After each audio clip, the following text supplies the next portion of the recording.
Well, hello, everyone. I'm Alvin King, host of He Said, He Said, He Said, a look at the world from a seasoned Black man's perspective.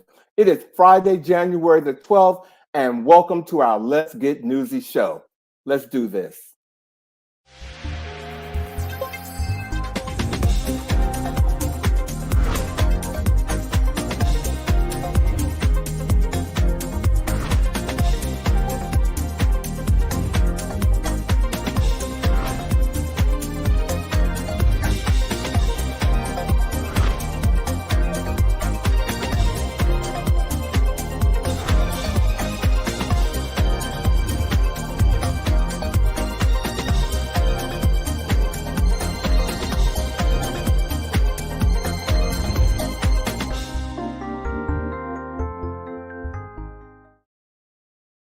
Well, good evening, everyone, once again, and welcome to He Said, He Said, He Said, a look at the world from a seasoned Black man's perspective. Thank you all for joining us on this cold in some places, warm in some places, rainy in some places Friday evening. But all in all, we are glad that you all are here. This weekend is Martin Luther King Jr. Day weekend, ladies and gentlemen. The federal holiday right here in the United States, marking Martin Luther King's birthday that will be observed on this coming Monday, January the 15th. King's actual birthday for the first time in a while, I think, is on Monday. And the King Center has released a theme for this year, shifting the cultural climate through the study and practice of Kingian nonviolence. I hold the last name of King. I'm proud of it. Not a relative of Martin Luther King, but proud nonetheless, ladies and gentlemen. I also want to talk to you all about those of you who are dating. First of all, dating apps were once taboo, but now they are mainstream. They're everywhere. They're on all social media platforms. And if you're dipping your toe into the dating scene this year, you missed last Sunday because according to all the dating apps, last Sunday, January the 7th, was the calendar day for the busiest dating day on apps. And so if you missed it, or if you met somebody on January the 7th, hold on to it. But what I want to talk about is a new profile link that they're asking everyone to put on their dating apps called situationships. Now, I don't know about you, but when I'm going to read the, the definition of situationship, and I'm looking at well, actually, I'm going to let you go ahead and read it. But the term situationship definitely means that, it's not really dating. So I don't get it. Now, to each his own. I'm sure there are people on there that want to get into a situationship, which means that, there's no commitment, there's no guidance, there's no structure. You just get together whenever you can. Sometimes it can be, an intimate thing, but you just do what you do. I don't think that is dating. And that's just me. I'm not trying to be a prude or anything, but come on, situationship. I think that's just a new form of friends with benefits, as far as I'm concerned. So when I saw that, and I was like, I'm gonna bring that up. So if any of you all are on here and the term situationship tonight, why don't you all just tap into the comment section and let me know what you think about situationships. Another thing that's happening, ladies and gentlemen, that made my whole week, the new muse for Saint Laurent is none other than the queen herself, Diana Ross, and they are bringing the icon status to form a new fashion campaign. And on Tuesday, the Endless Love singer was announced as the face of Saint Laurent by Anthony Vaccarello's new campaign. She is 79 years old, and Diana Ross is once again breaking the internet. Okay, photographer David Sims, he captured this, and there's much more to come for the 2024 collection. But Diana Ross is back in fashion, ladies and gentlemen. I don't think she really left, to be honest with you. I don't. So, kudos to her. And from one queen to another, I want to say congratulations to RuPaul, the host of RuPaul's Drag Race. RuPaul has won his 8th consecutive Emmy for outstanding host for reality and competition program. Who knew that 16 years ago that RuPaul would be in this place, and he holds the record for the most wins by a person of color, ladies and gentlemen. I knew at season 1 that RuPaul was going to be a star, ladies and gentlemen. So here we are, 16 years later. And last but not least, this is a feel-good story to me, I want to bring to you all.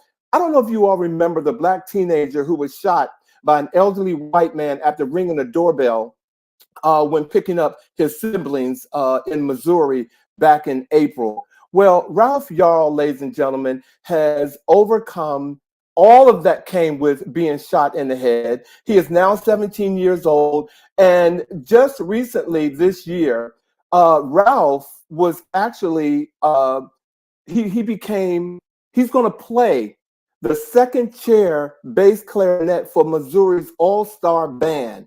And he said that it was music that helped him get through being shot in the head and overcoming, all that he's gone through to get to where he is today. So kudos to you, Ralph. Look, we are praying for you, and I hope your band makes it to the Macy's Day Parade. All right, so now to our celebration, ladies and gentlemen, and we're about to get newsy, and I can't do it without my co-host. So if we're ready to get on with the chat, let's get my guys in here, please.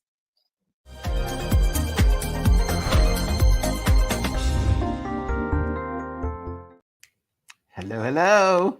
Hello, gentlemen. How y'all doing tonight? Good. It's good to see your smiling faces. Bobby, I think you might be muted. I think you might be muted, Bobby. Oh. Which is not a bad thing. I'm kidding, Bobby. It's so good to see you. It's good to see you. Good evening, you doing, Bobby? I'm no longer muted. Not a bad thing. No. Not a bad thing. Well, welcome. This is the first time that we have been just us since December 1st. Really? So December 1st. So this is the first newsy with us guys. Wow. And I feel the love. We are. I feel the love. Well, you can now that you can hear me, I feel it. So yeah, come on now. Come on. Okay. Can we say hi to some of the folks that have come on? Dwayne Pureheart, Michelle Bowie is here. And how y'all doing tonight? Thank you all for being here. So let me see. We've been talking, ladies and gentlemen, and there's so much news out there. There's so much happening this week. So much happening. But the one thing that is happening, it actually hasn't happened.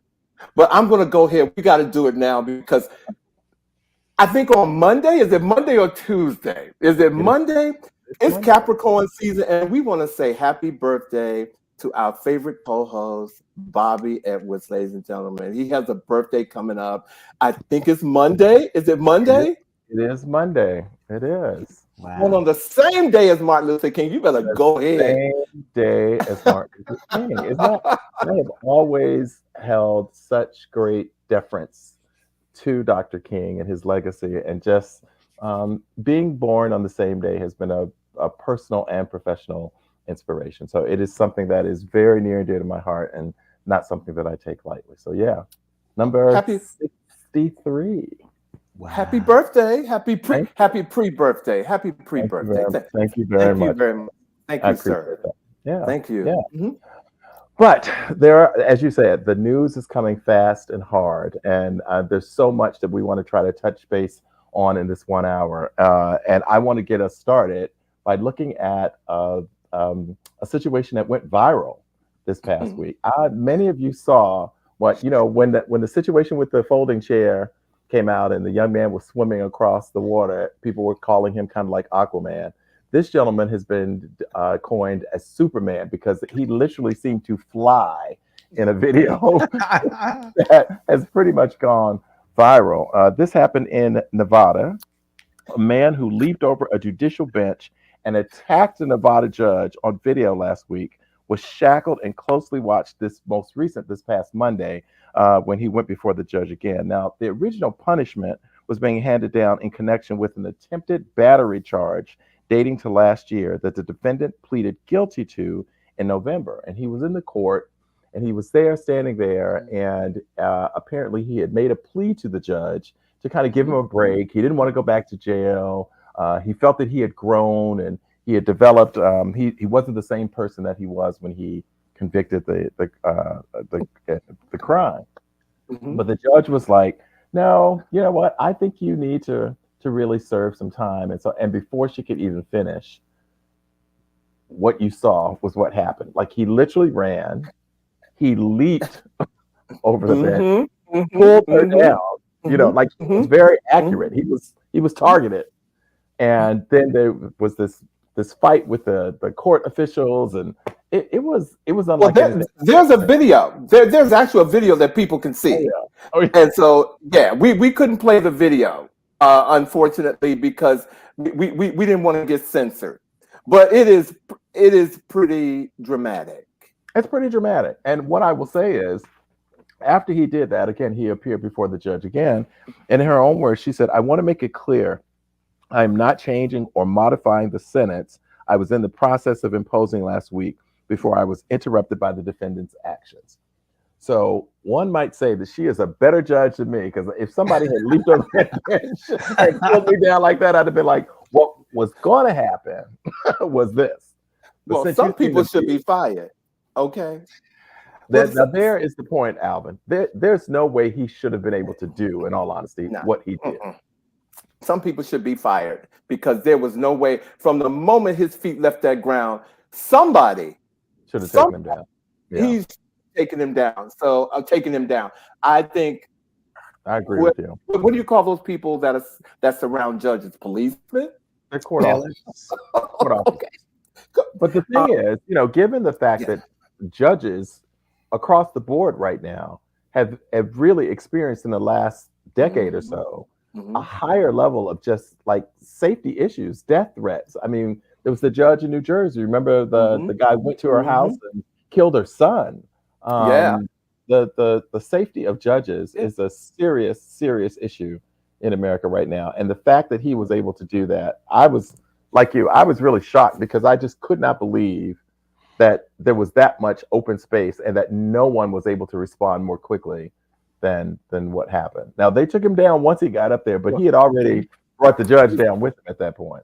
He was already down. Well, speaking of flying, okay. speaking of flying, because there's been a lot of things up in the air over the last several days, and one of them is Alaska Airline, ladies and gentlemen. Okay, I just want y'all to picture this. All of you who are on this show have taken a plane somewhere. All right. And if you don't know about it, Alaska Airline Boeing 737 MAX was 16,000 feet up in the air last Friday when the door opened, and the people sitting everybody on the plane was experiencing a door opened and stuff was flying out. Imagine people not having on their seatbelt. Okay, imagine how some people get lax and are talking about, I'm not going to do this, and I'm not going to follow instructions and all that. Imagine that happening, and the people who were on that row particularly was not in their seatbelt. And what Alaska Airlines said to them, from what I'm told, according to sources, we will pay you $1,500, and we will refund you the cost of your airline ticket for this flight. How y'all feel about that? Well, first of all, you're being kind. That door did not just open. That girl fell off. That door was found in someone's yard several days later. Yes. Right. Yes. Right. That's just, I'm really thrilled at the response, right? They could have just been like, yo, it's not us. Forget you. But Alaska Airlines is really weak. What? It's weak. That weak response. What, $1,500 and a refund? The door flew off the plane. That's weak. Look, I would tell them I'm so traumatized I can't even open my car door. Okay, when I put on my seatbelt in my car, I'm shaking because I'm so traumatized. Exactly. I can't even look at a plane. So it's not their fault, though.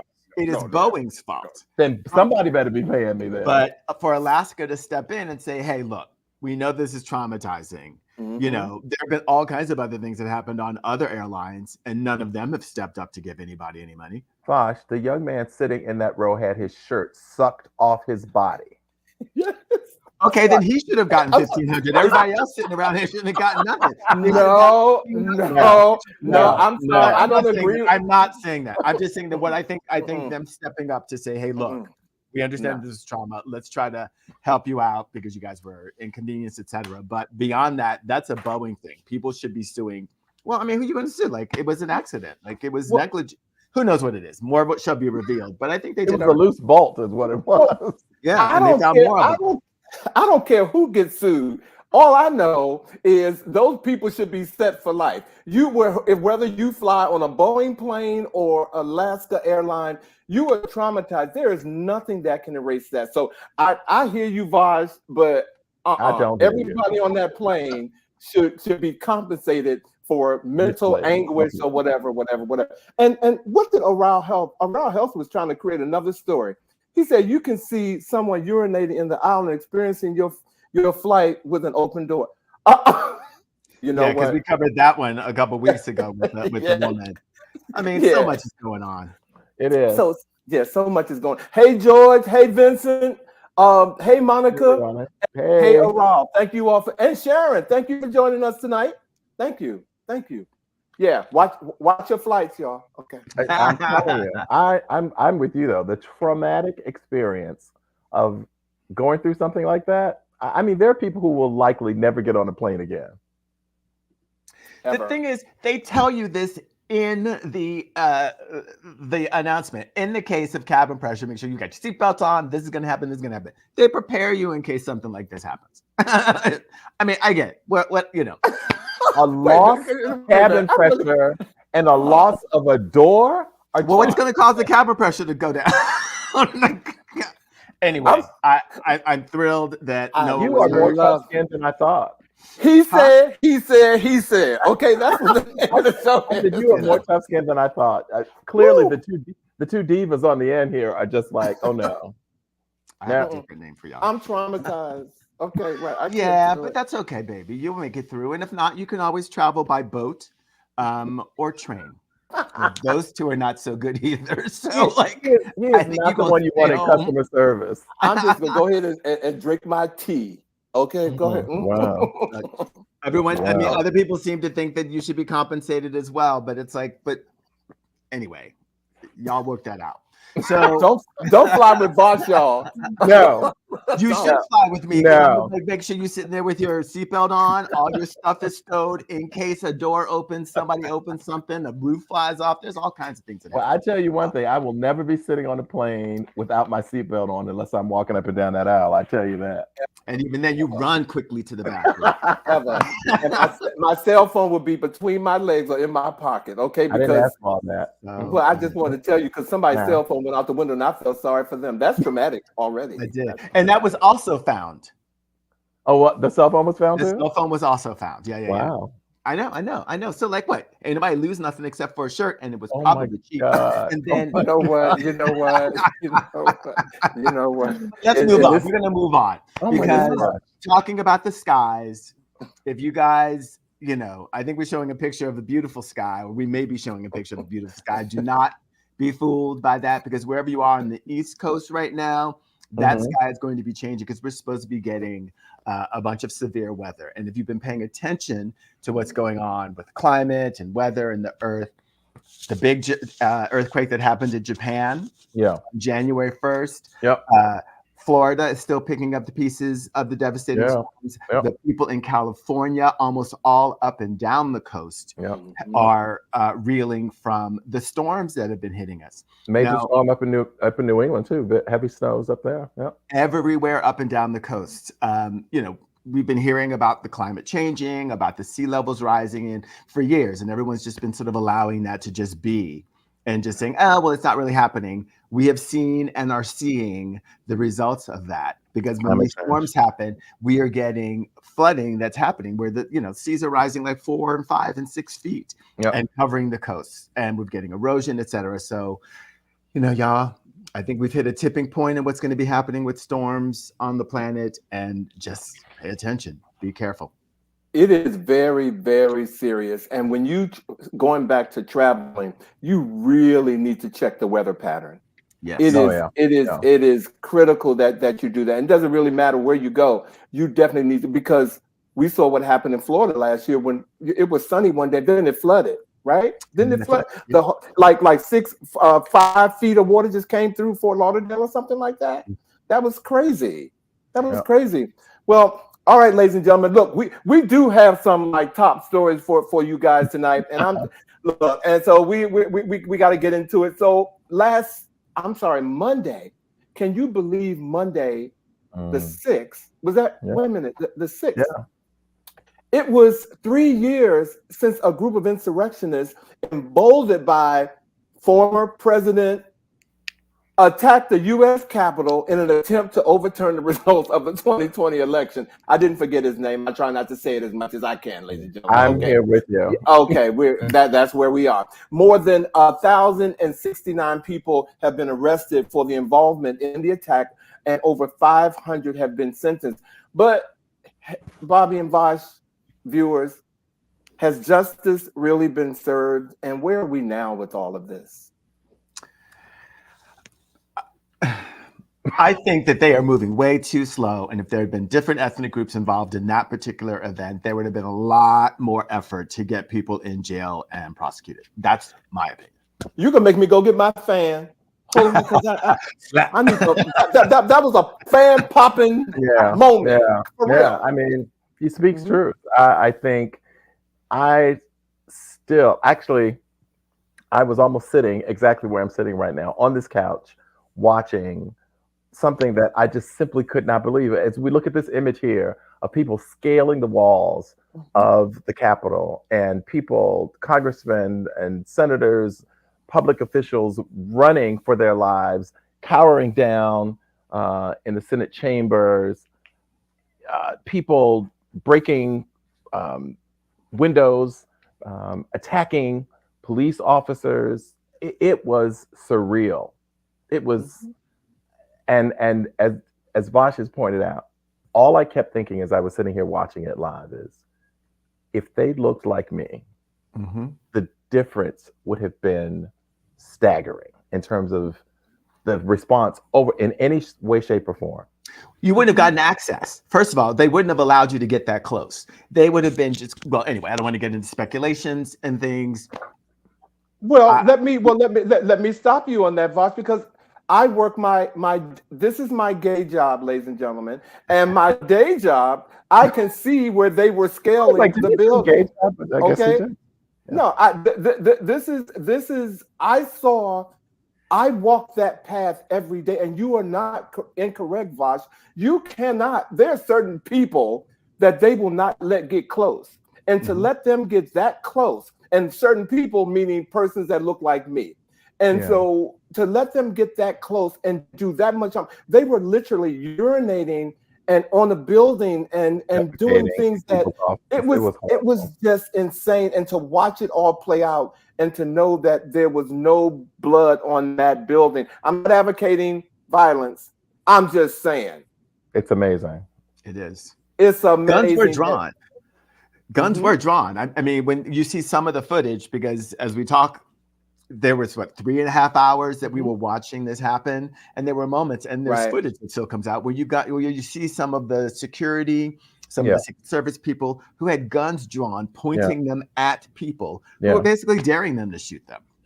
And I guess I should say, I also don't, in this situation, I don't want to come across as faulting the enforcement of the police officers in this case. I don't think that in the ideal world, no one should have lost blood in that situation. People should not have been doing what they were doing. I still, my great concern is still with the crowd of people who felt empowered to show such disregard for democracy and period. Because someone did lose their life. There was that young woman who crossed that border of she was coming through that space, and they did shoot, and she did lose her life. So it's not as if they were above, having to use lethal force. But I also appreciated the fact that that was not their objective. Their objective was to try to protect the Capitol, not to kill people, but But what I felt was, had they looked like me, the likelihood of more bloodshed would have been probably much more likely. Weren't they told not to use lethal force? I would imagine they were. I think they were told not to use lethal force, which they would not have been told if there were people that were slightly more melanated. They were told not to use lethal force if it didn't get. It got out of control. It became a situation where you needed to use lethal force. 2 officers are dead. Yeah, yeah. Because they didn't do it. And again, I appreciate your POV, Bobby, but I'm sorry. Shoot, had it been us, we would be laying all over. It was going to do that. I mean, do you honestly think? Yes. That they thought they were going to literally attack the Capitol in the way that they did? I have to be very careful and just say that I am almost very sure. I cannot say, but I know that they knew. They knew that they were prepared for ruckus. But to that degree, that's what I'm saying. I think they thought people were going to go down there and they were going to be yelling and screaming. But I personally don't think that they thought that people were going to climb those walls, break into that building. I just want to jump back to a saying that we say around here a lot, and it's around the world. If you stay ready, you ain't got to get ready. They should have been ready for what was coming through, because they're trying to protect the building. And when those people went and started doing what they were doing, for as long as they were doing it, and there was not the attempt to just take a couple people out to disperse the crowd, it's privilege, it's supremacy, it's colonialism, all still happening, and they would still rather not fight that. Even though it's, the country itself was being fought. I mean, and what's getting me is the gaslighting that's beginning to happen. Right? Where you've got, some of the people who were involved, who were in Congress and et cetera, who are like, oh, what you guys watched for 3 hours isn't what you really saw. It wasn't that bad. Let me show you 15 minutes and tell you that that's what the whole 3 hours were. It's like, get out of my face. Exactly. And our viewers people are listening to those people. Our viewers are chiming in also. Let's hear. Yeah. Oral Health said, remember that man that came across the lawn during the Obama years? What happened to security protecting them? Yeah. See, we could go back. There are stories. There are so many stories of why those people, and still there are different fallouts that have happened since all of that has happened. Well, one of them most interesting was our former president, like you, Alvin, I try not to say his name, who was recently, of course, on the campaign trail. He is the front runner of the Republican Party right now. And at a press conference while he was, on his campaign tour, he actually was referring to those people who have been imprisoned for their offenses on January 6th, not as prisoners. He said, I refer to them as hostages. Release the hostages. The fact that he is referring to people who literally blatantly broke the law in front of our faces, literally in an attempt to overthrow the government, referring to them as hostages is insulting to anyone who has ever been held hostage in any way, shape, or form in this land. It is beyond comprehension that he would refer to them as hostages. Well, even true. Even to that, before he said that, a couple of the people that have been arrested have been treated like there was a woman who said she was going on vacation and she needed to, they had to, rearrange her sentence so she could go on vacation. There was one person that had dietary restrictions. You would be skeletons as far as I'm concerned. Okay, you would be on the Dick Gregory diet as far as I'm concerned. Before I would, I got a restriction for you. But I'm just saying this is the type of treatment that these people have been getting. So before Donald Trump just said, they were treated like they were hostages, but yet they took this person, they were treating people like they were in hotels, in jail. It's still that sense of entitlement. It truly is. And now there are some people who are not gaslighting and looking at it for what it is. And those are states like, what do you call it? The Colorado Supreme Court and Democratic Secretary of State have both deemed him ineligible to be on their ballots. And, you know, the Colorado court was the first one to do it, to put this or enact this. But both decisions are being on hold while the legal process plays out. And that means that Trump remains on their ballot in Colorado and in Maine. And that is the political fate that is now in the hands of the U.S. Supreme Court. And that alone is sickening. So, you know, the Supreme Court. That is. Yeah. Which was stacked in, you know, it's just so interesting to watch all of this unfold. Absolutely. And Oral Health just basically said, we better stop being distracted by this foolishness and remember to vote accordingly to prevent that man from getting elected again. Because he's the front runner. Didn't attend any of the debates, didn't attend anything, has been convicted of rape, has been convicted of fraud, has been... how many charges and convictions against him? Doesn't even have to show up at a debate, and it's the front runner. It's a lot of them. It's a lot of them. And everyone that he had on his team, who he put on his team, have all said they've been flipping. Like he's not fit. They've been like pancakes. They've been just flipping. So, you know, I was doing some homework though on this. You know, what is the legal ramifications, or why is, as far as him showing up on the ballots or being taken off, what was the legal or the reason why this is happening? And I don't want to read all of it, but it goes back to the Civil War, and in a where there was a clause in Section 3 that says that no person shall be a senator or representative in Congress or elector of president and vice president or hold any office, civil or military, under the United States or under any state, who have previously taken an oath as a member of Congress, as an officer, and I'm going to skip, to support the Constitution, have engaged in any insurrection or rebellion against the same or given aid. Here's the problem. Somebody didn't, they didn't move in 1872, they didn't, since it had never happened, it just fell off. The punishment. And so they're saying that it wasn't there. This is what his argument is in terms of him remaining on the ballot, even though he has committed all the crimes that he's committed. That's bull S. That's who, y'all. You know, I'm telling y'all, and what we can say again, and I hate for us to keep going back to race, but this is America, and race plays a central role in so many aspects of life in this society and in this country. What we know to be true is whether it was there or not. If this were the former President Barack Obama, it would not even be an option. It wouldn't even. Of course, he cannot run. Right.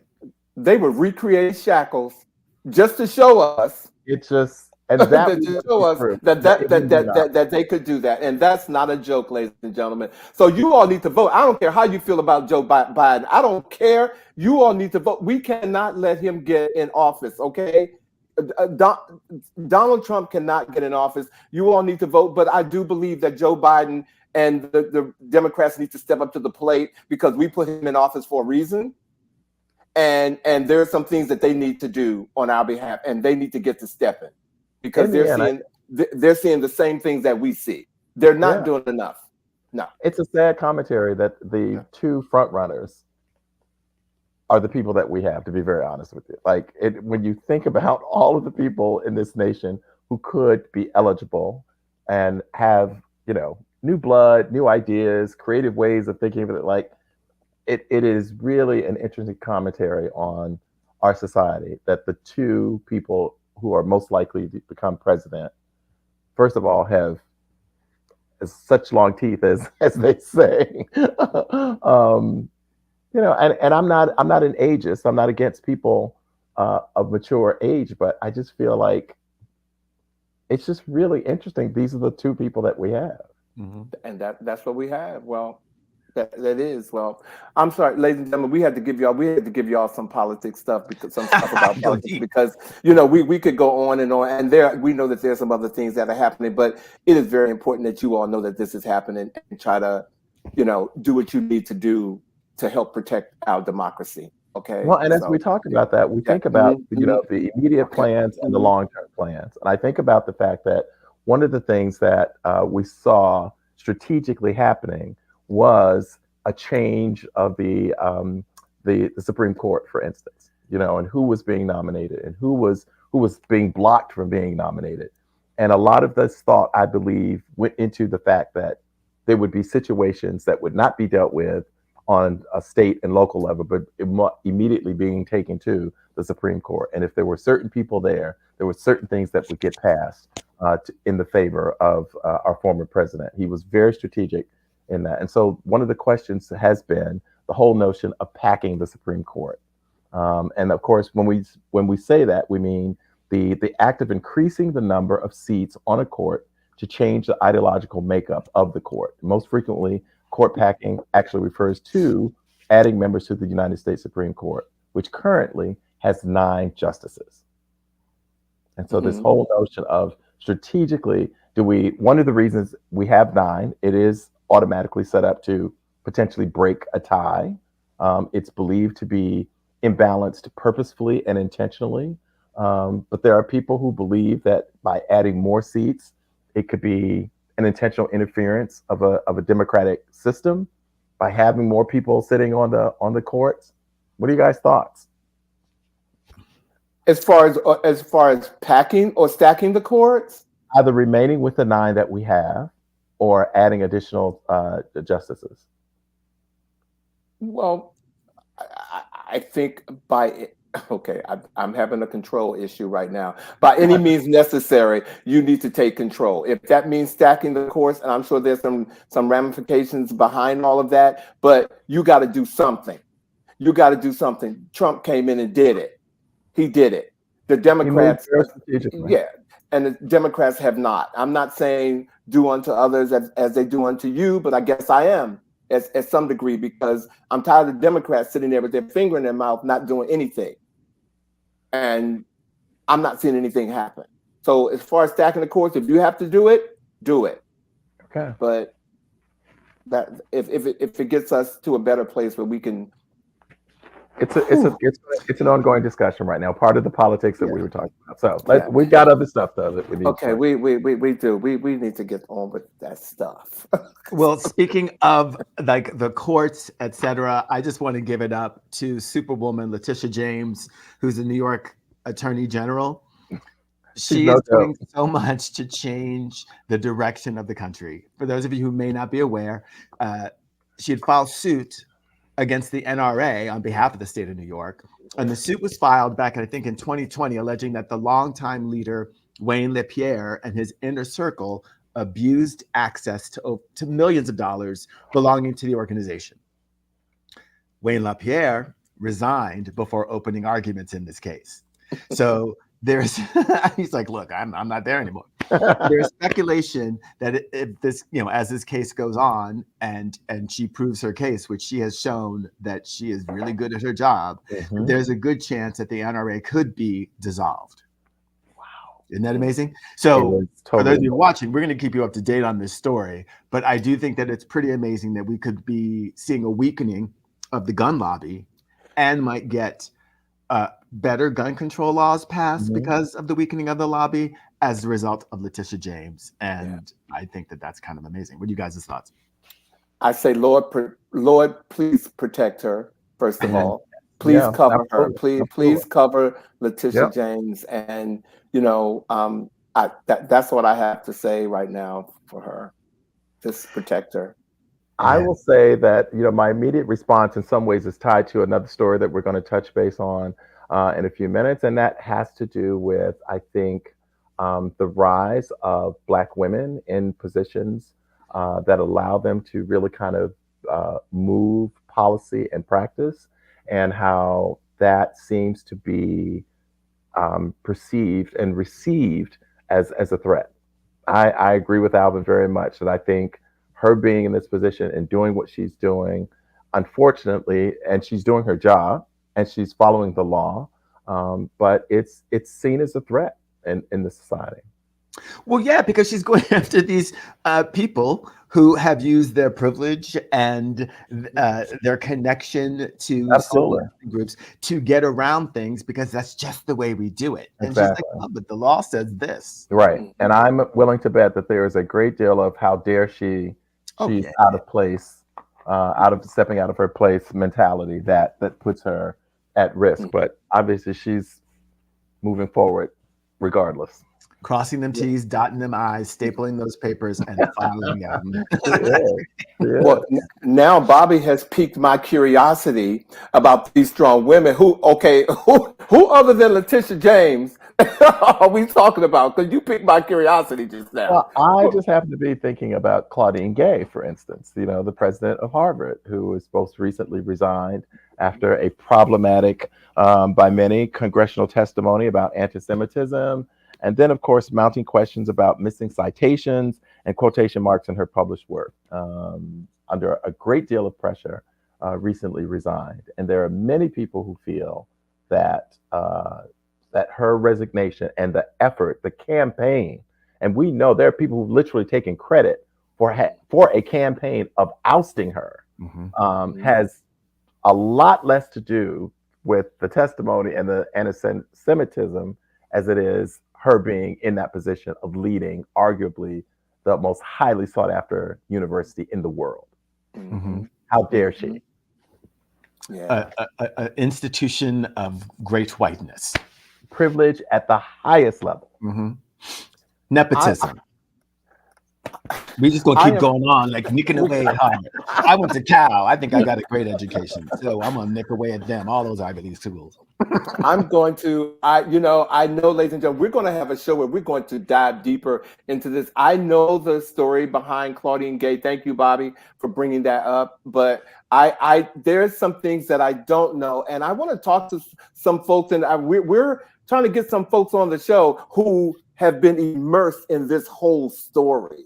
And her future, and so I definitely want to do that. But thank you, Bobby, for bringing that up. But guys, we need to get on with some happy entertainment news right now. Yes, we've been talking about politics. So if you all are ready, let's let our folks know what's happening in the world of entertainment. Yes. In the world of entertainment. Okay. So take it away, please. Go ahead. Okay, so. Well, I mean, if you guys don't mind, I just would like to talk about the Golden Globes, and we're going to do more stuff with the Golden Globes a little bit later. But did you guys hear that Michael Che, in a deleted tweet, basically told comedians that they should boycott hosting the award shows after Joe Coy got such backlash for his, hosting of the Golden Globes? I did hear that. Here's what Che said. He said, comedians should boycott hosting award shows. For one, it's very difficult to make movie stars laugh. They're way too self-conscious to have a good time. Two, they don't even want to laugh. They're too busy thinking about their careers and their speeches and their cause. Right. They think they want to be made. You think they want to be made fun of, but actually they don't. They actually just want their trophy and a nice photo.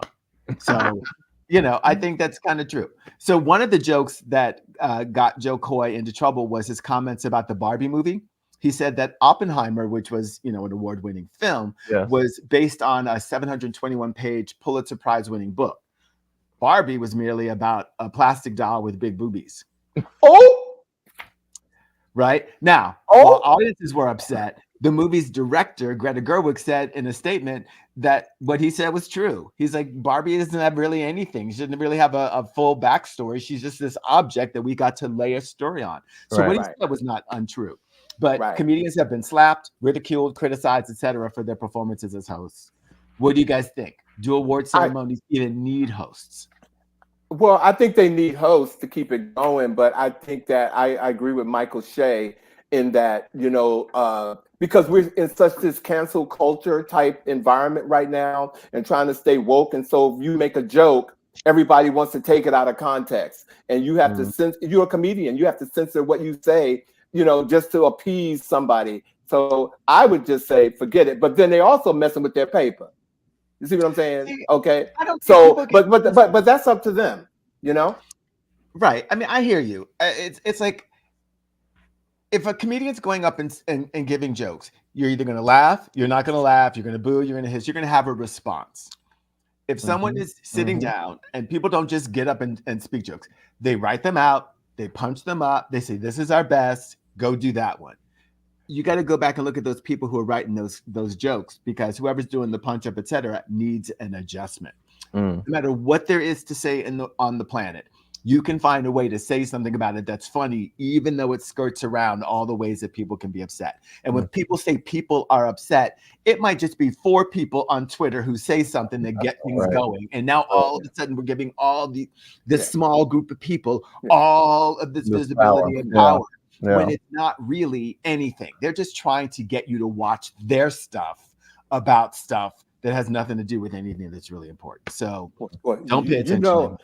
I can challenge you, but I'm not going to do that, because I'm going to stay focused. Because you and I, we have some comedic differences about comedians and stuff. But speaking of comedians, while we're here, I know everybody. Yes, we're going to talk about Katt Williams, explosive 2-hour interview, ladies and gentlemen. Okay, on the Shannon Sharpe show that happened this week. Yes, I don't know if you all have seen it, Bobby and Vash, but I had to see it in 3 days. Have you watched the whole thing? I've watched the whole thing now. And I mean, he was dropping. First of all, when he was talking about Ricky Smiley, he came out the park talking about Ricky Smiley, Cedric the Entertainer. What's the Kevin Hart. I was going to say Cicely Tyson, but no. Talking about Cicely Tyson. But the comedian, the new comedian, who has just been Tiffany Haddish. He went in on everybody, and yet I listened to him carefully, and he's smart, and I believed what he was saying. Yeah. I believed everything he said. There was nothing Shannon Sharpe could have said to him that he didn't back up. And yet it did come across like he was slicing everybody down and da-da-da-da-da. But he was also saying, well, look at this, you all. Steve Harvey. He went in on Tyler Perry. He went in on everybody. He talked about how they pick the right person. They pick a person. Yeah, you're the it person to be a comedian. You know what I'm saying? It was a very explosive interview that I just loved, and I had to see it in 3 days though, because he was ranting, and I don't deal with rant. I kind of zone out when people rant. Yeah, but it was a good rant. But I had to come back. Yeah, it is definitely worth seeing to get. I believed him. I'm looking for a quote that he said that I just thought was, when people were like saying he was being mean, and he said, if you wanted me to talk about you better, then you should have treated me better. You do not get to dictate my reaction to the way that you've treated me. It's something. Absolutely. And I was like, exactly. Yes. It was one of those one of those interviews that I wasn't expecting. Everybody kept saying, watch it. And then when we started putting the show together, I was like, I got to watch it. And it took 3 days. I'm glad you watched it. I don't think I will, but I'm glad you did. Yeah. It is very good. I only had one thing wrong with it, ladies and gentlemen. Let me tell you, I don't think that for all that, they were drinking a lot of liquor. And I have nothing against liquor, but they were drinking a lot of liquor. And if liquor makes you tell the truth, he was spilling the tea. But I definitely think you all should look at it because it was pretty good. And since there were a lot of black men that were under fire by Katt Williams, and another gentleman who's under fire right now, who I absolutely love, he's not necessarily under fire. He's been convicted. Jonathan Majors broke his silence this week on ABC News about the assault conviction on Grace Jabari, the white woman that he was dating, and she accused him of assault. And I don't know if you all have seen the interview. It is 6 minutes. It's broken into two. And he is feeling how he feels and, talking about everything. But there was something in his interview that kind of set me off. They played a tape where he was telling this woman, Grace, that you need to be more like Coretta Scott King. You need to be more like Michelle Obama. And I had to play that like 3 times. And I said, wait a minute. You tell it. And he explained why he did it, why he said it. And this was during an argument. It was a recording of, she was recording him as they were arguing. So people should know that it was an actual argument he was having with her, telling her she needs to step up because he's a good man. He's a good, and in some way comparing himself to Martin Luther King. Coretta Scott King slept with Martin Luther King Barack Obama every single day. I was like, something's wrong with you in that. And all the while, Megan Good, she was there. Girlfriend. Yes, she was there, and they put the camera on her. And I know she was saying, if I could come over there and punch you in your face, I would do it. You could not say what he said on that interview and not think, you need to retract that and stop saying that. First of all, to tell a white woman that you need to act like one of the most important Black women in America. It was, you got to see it. It's 6 minutes, y'all. It's 6 minutes. It's 6 minutes each of them. Please watch it. It was interesting. It was interesting. But I believe he was hurt when he said that he hadn't seen his daughter since all this. I was hurt. So okay, I'm just gonna. Okay, we need to celebrate some folk because I was trying to celebrate you, Jonathan. But let's celebrate with our queen Angela Bassett, that after 40 years and 2 Oscar nominations, she has received an honorary Academy Award, and she was honored this past Tuesday at the 14th Annual Governors Awards, a gathering of the Board of Governors of the Academy of Motion Picture Arts and Sciences. And they give out Oscars, and they awarded Queen Angela one for her portrayal of the Queen Mother in Wakanda Forever. But there's also a little bit of controversy. yeah. Just a little, because when she received her award, I guess, Regina King was one of the people that was speaking on her behalf. And when she received the award, she gave Regina King a kiss on her lips. And you would think that they were tongue kissing, rolling on the floor, kissing, the way some people have responded to these 2 women. It was just a sisterly love, affection, So we will not let that spirit take away from the fact that it's long overdue. It shouldn't, in my mind, even have to be an honorary Oscar, because she has given us some extraordinary performances. But the fact remains now is she is an Oscar recipient. Yes. Angela Bassett. Thank you. Go Angela. Go Angela. Yeah. Yes. Well, also monumental. Yes. Lily Gladstone won a Golden Globe for lead actress in a movie for her role in Killers of the Flower Moon.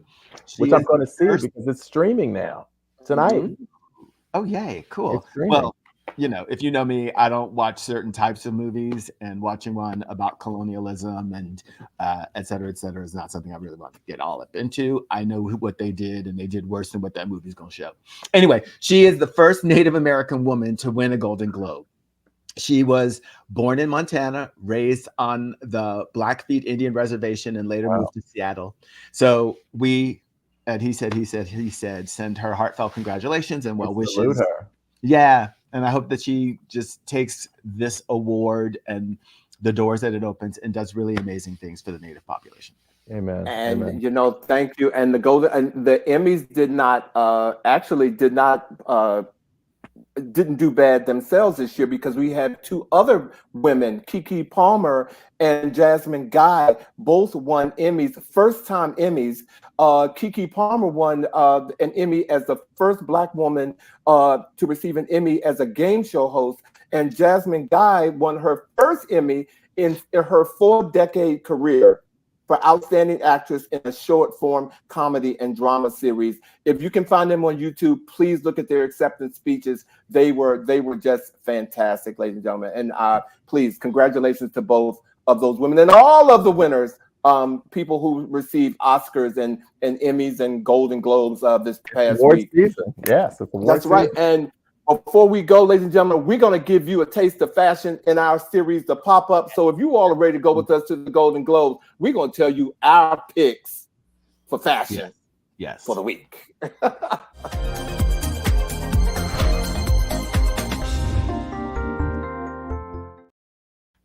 Yes. So we were asked, Alvin asked us to think about who were our top fashion picks for this Golden Globes award ceremony. So I am up first, and I wanted to start with this dash of dramatic red, Heidi Klum. She was giving us a gown by Sophie Couture, and she is matched with Louboutin, and she has on Lorraine Schwartz jewelry. I thought this was dramatic and yet elegant in its top, and then the dramatic bottom, and she wears it well, and she's got all those legs. So Heidi Klum got one of my nods. The second nod went to someone who's near and dear to my heart right now, the star of American Fiction, Jeffrey Wright. He is sporting a Dior tux that is fitted. That fit on him is superb.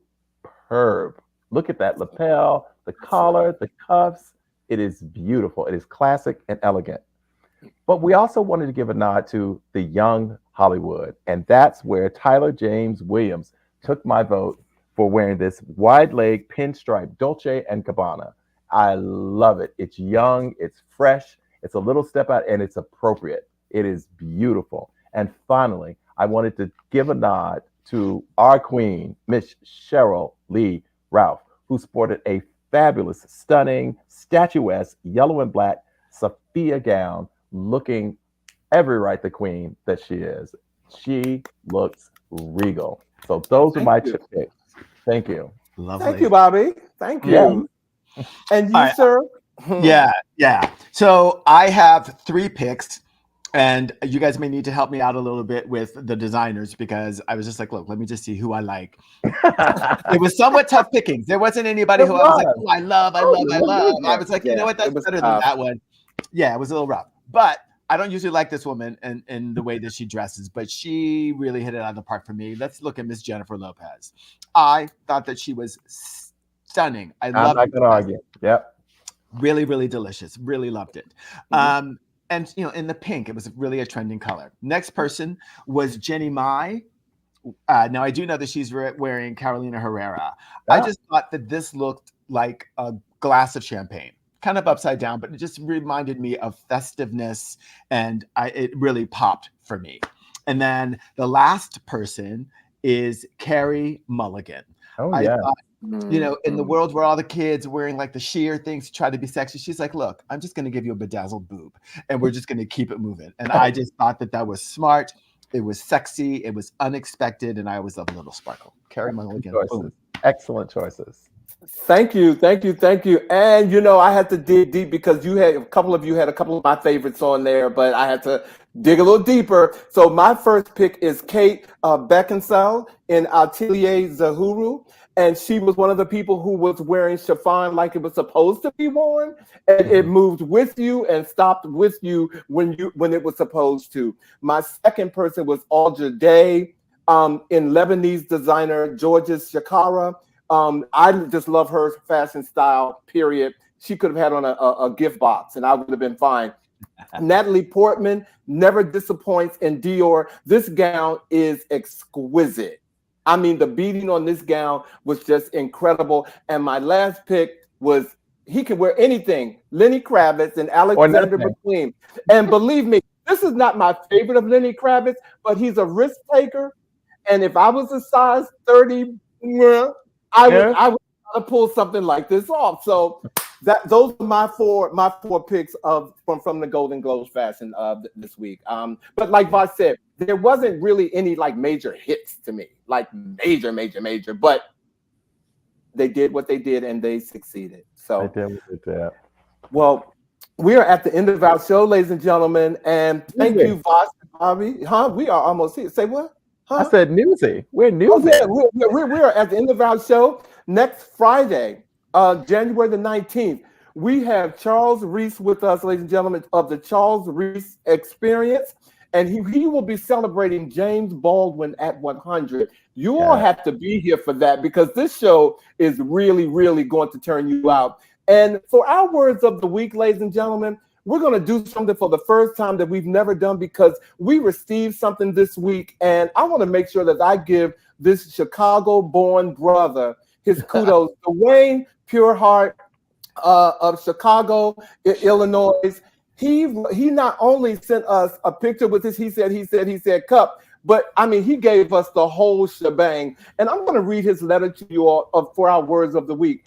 Alvin, I love watching your show every Friday evening with your awesome co-hosts, Vash and Boddie. You guys flow so well together, make us laugh, and present information we need to hear. Thank you for the he said coffee mug and pins, the excitement when I receive them.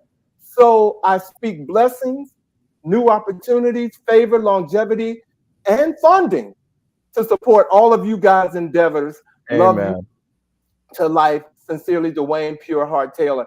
Dwayne, I want to tell you thank you so much. Thank you, Dwayne. Thank you so much. For that. We love you and we love all of our viewers. But there are some viewers that just go the extra mile to let us know that they appreciate what we bring every week. Thanks, and that means a lot to us. So absolutely. And thank you, Alma, for the birthday wishes. Thank you. Appreciate those. Yes, you all. Y'all need to celebrate him. You can send a birthday wishes to he said live and put subject happy birthday, Bobby. We will get them and make sure he gets them. Okay. But thank you all. Thank you all for watching. And we look forward to seeing you next week on a new episode of He Said. He said. He said. Good night, everybody. Have a safe weekend. Okay, weekend.